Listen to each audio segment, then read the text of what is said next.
Hey gang, what's up? Welcome back here to another edition of Intuitive Angling.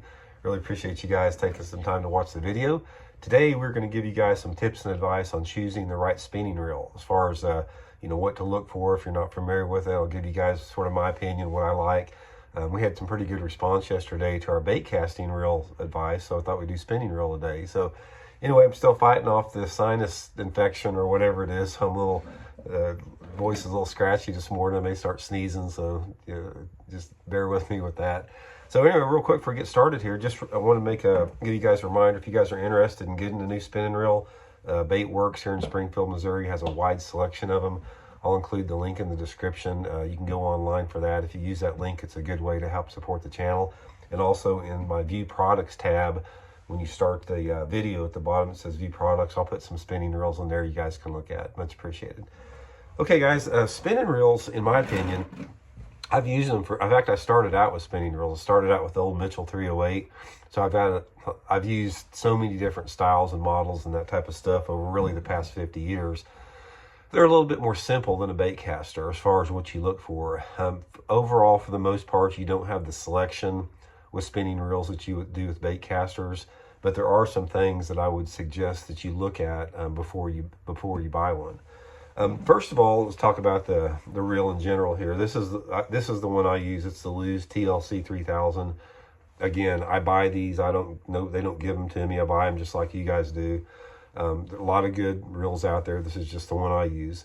One of the things you're going to notice right off the bat with a spinning reel more than a bait caster, and this is the number one thing, guys, is when you turn that reel handle like this, you're going to feel the quality of that reel.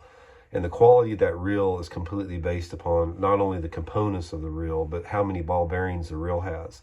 You want to make sure that you get a reel with at least 10 ball bearings, because if you go less than that, you can feel it. I mean, and you in order for a spinning reel to work perfectly, it has got to be butter smooth, because a lot of times when you're fishing a spinning reel, you're barely turning it, and there's so much feel that is transmitted through your fingers in the reel, and as far as how it turns around the spool there.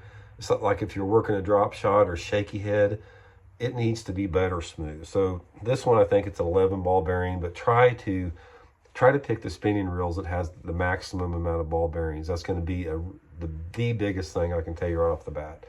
The next thing with it is your spool size, guys. This is a 3000 series spool size. It's a little bit bigger than most. In my opinion, you don't need anything smaller. If you go down to like a 2500 size, which I see a lot of guys do, the problem with that is you're going to sacrifice casting distance. The casting distance will increase for you if you use a larger diameter spool. Now, I don't like going above a 3000 because then it feels almost like a saltwater type reel. It's too big. So the next piece of advice is get that 3000 series spool on there. It's the perfect combination that will allow you to have the maximum casting distance, yet it's not overwhelming with that. Gear ratio on it, for the most part, you don't have a wide range of gear ratios. I prefer a 6.2 to 1. I think that covers about everything with it. Another thing with it is make sure you got a meaty handle on there, like a meaty grip here, because a lot of times when you're fighting a fish, if you don't have a big meaty grip with some type of some distance between it, you'll lose that. And that the meaty grip and the longer handle gives you a little bit more power with it on that. The main thing too, guys, is make sure that the spool, when you click it over, you can tell real good how the quality of a reel simply by clicking the spool over. The spool, this is the thing that gets the most amount of abuse when you're fishing, so make sure you keep that well lubricated.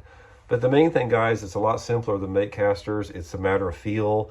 Just get a reel that's got the maximum amount of ball bearings you can afford. Obviously, the more ball bearings, the more expensive the reel is going to be.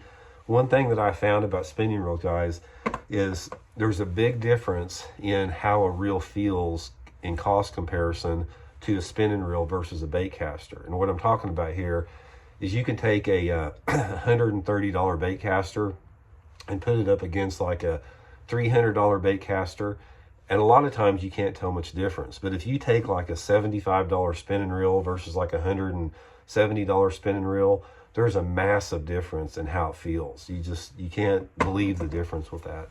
I would recommend, if you're on a budget like a lot of anglers are, when you're buying your bait casters and your spinning reels, I would put more money into your spinning reels as far as quality. If you invest a little bit more in a higher end spinning reel, it feels completely different. I mean, completely different. It's like the difference of picking out a set of golf clubs at Walmart versus going to some pro shop and having them custom built for you. There's a big difference on feel there. So anyway, guys, just a few quick tips. Hope that helped you out. Please hit that subscribe button if you guys haven't, and the notification button so you don't miss any videos, and we'll talk to you later. See you.